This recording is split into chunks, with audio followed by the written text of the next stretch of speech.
we do a lot of, because of the nature of what GKR is about, there's a lot of, as we talk about in training, a lot of personal development as well.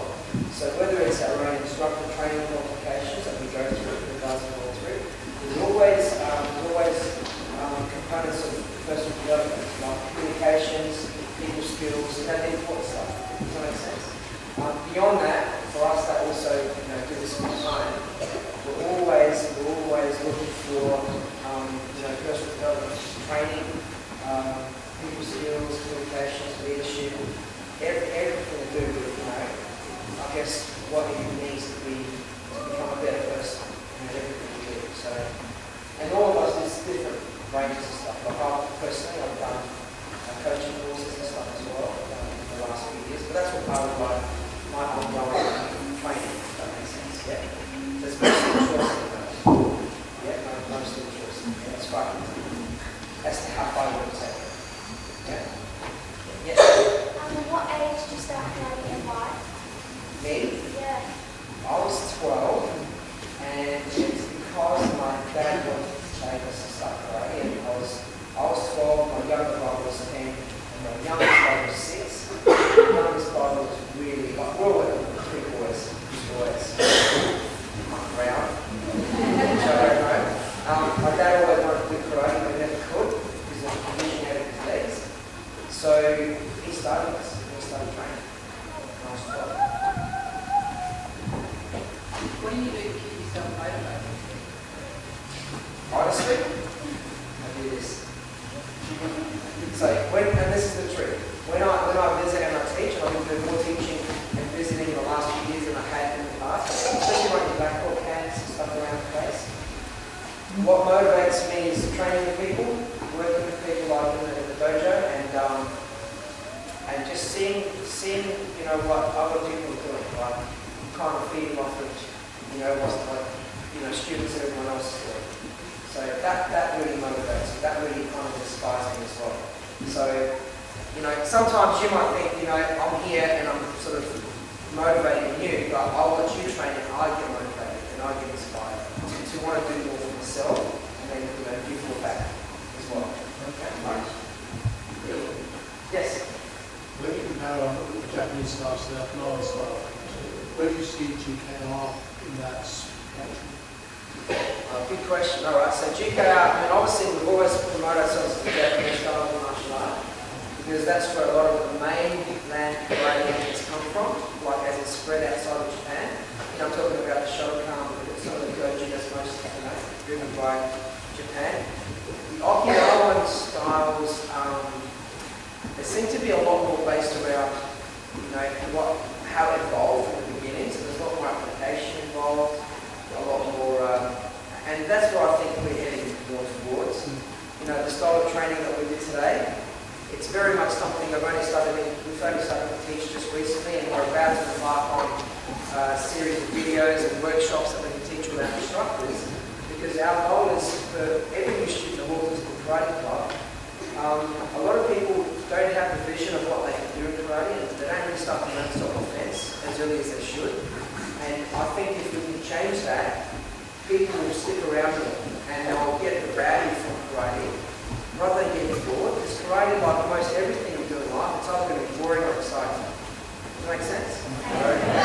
The ability for us to turn it from something that's pretty boring and mundane, like repetition and no meaning behind stuff, to something that's a lot more real, that's a big game changer. And I think a lot of styles we teach in the old way, and I guess I don't want to compare us to what other clubs do. All I can think about is what I think we can do, to improve our training and our focus, and what that will do for our students and for ourselves. Because we need to inspire new people, and we need to inspire us that have been around for 20, 30 years. Does that make sense? Everyone has to be inspired to grow and develop. Does that make sense? Awesome. Okay, quick couple of questions here. You guys have asked more questions than anyone else in the world combined. Which is good. It's good because I'm not flying out tomorrow morning. I don't know what you said tomorrow. Yes. Yes. How pretty your one is that? They're okay.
brother is Gary. The youngest.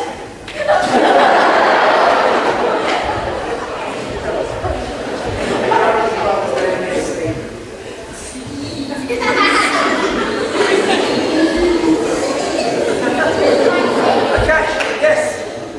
How do the carters get designed? So who has the design of the carters and stuff? Well, the carters we have, they're like hundreds of years old. So the traditional carters from, the masters of old that kind of created them within their own style and system. So carters themselves are designed and were designed by one person. It's almost like, let's say for example, we're talking 200-300 years now, and some of them are creations of previous carters, yeah?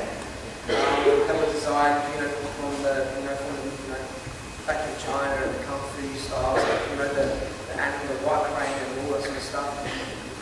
And they were designed based on a personal sort of fighting strategy, if that makes sense. So we could almost say that every kata we learn, we're almost learning a complete fight strategy within the kata. There's certain principles and tactics and ways of moving that are kind of unique to that person that designed it.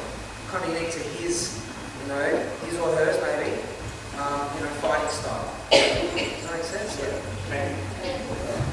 Good question. Somebody else said that. Yes.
Okay, and apply that to your training from now on. Yeah? Okay.